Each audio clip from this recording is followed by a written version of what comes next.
Jangan lupa tonton, subscribe, like, and share.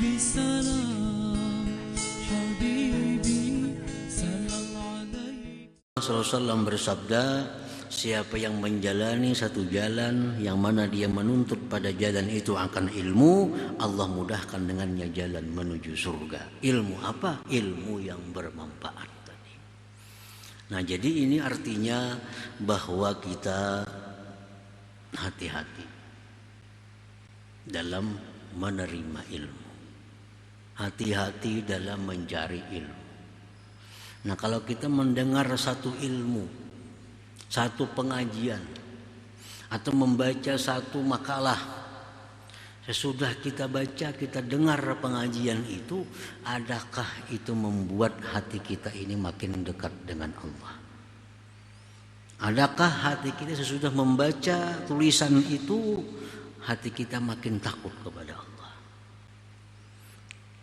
Itu ukuran bermanfaat atau tidak bermanfaat. Kadang-kadang pengajian yang 10 menit itu bisa lebih bermanfaat kepada kita daripada pengajian setengah jam. Kadang-kadang. Kenapa? 10 menit tapi terarah, kita ingat. Daripada setengah jam kebanyakan yang masuk, sebut-sebutin nggak diingat lagi. Apalagi sejam, macam-macam yang masuk. Mulai ke rumah sebut-sebutin nggak ingatnya lagi. Kenapa? Kebanyakan yang masuk. Jadi pelajaran ilmu agama ini, ilmu yang khusus dengan kesenangan akhirat ini, kita jadikan bukan banyaknya pelajaran, bukan lawasnya pelajaran, tapi yang kita utama itu manfaat dari pelajaran itu. Walaupun 5 menit, tapi kita manfaat, kita selalu ingat apa yang disampaikan Rasulullah itu, itulah yang bermanfaat kepada kita.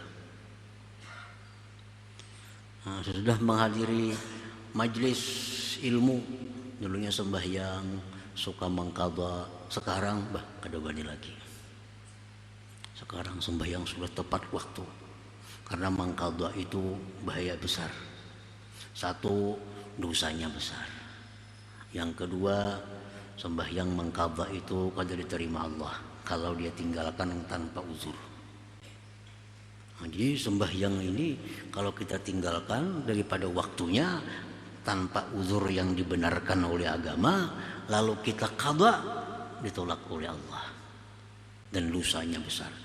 Nah, sesudah kita mendengar itu, maka sejak itu kita sudah bisa melaksanakan sembahyang di dalam waktunya. Berarti apa yang kita dengar itu, itulah ilmu nafi', ilmu yang bermanfaat. Nah, sebelum kita menuntut ilmu, kita mau melakukan judi umpamanya, mau melakukan zina umpamanya. Nah, sudah kita menuntut ilmu, kada wani lagi. Jauh berjudi kada wani lagi, berzina kada banyak. Berarti ilmu yang dituntut itu adalah ilmu nafi', ilmu yang bermanfaat. Nah, sebelum menuntut ilmu, banyak hutang riba. Sini hutang berbunga, sini hutang berbunga, sini berbunga. Karena meluasi usaha. Udah menuntut ilmu tahu, ini riba, ancamannya berat, dosanya besar, dimurkai Allah, diperangi Allah.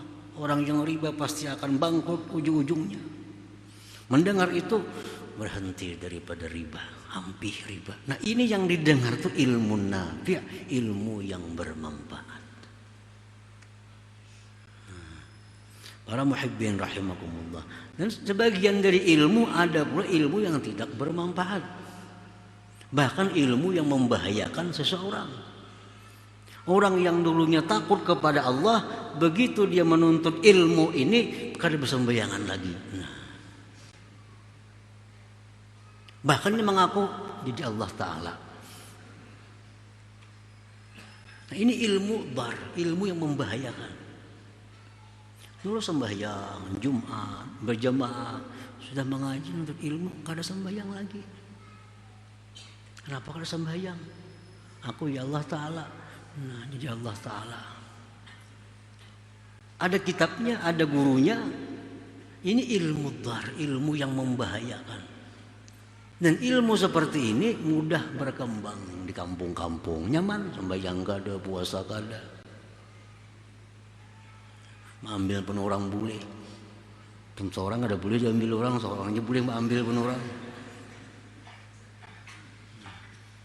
Ini ilmu diajarkan, ilmu syaitan. Ilmu yang bukan mendekatkan diri kepada Allah, justru menantang hukum-hukum Allah Subhanahu wa ta'ala. Nah, para muhibbin rahimakumullah, jadi ilmu yang kita tuntut itu apakah ada hasilnya untuk mendekatkan diri kepada Allah? Adakah membuahkan takut kita kepada Allah? Bila mana ada, itulah ilmu nafi', ilmu yang bermanfaat, ilmu yang bekal kita ke akhirat, ilmu yang mendekatkan diri kita kepada Allah, ilmu yang dijamin oleh Rasulullah bahwa rezekinya dijamin Allah, ilmu yang membawa kepada husnul khatimah, ilmu yang membawa kepada kebaikan, ilmu yang membuat kita takut kepada Allah Subhanahu wa ta'ala. Jangan lupa tonton, subscribe, like, and share.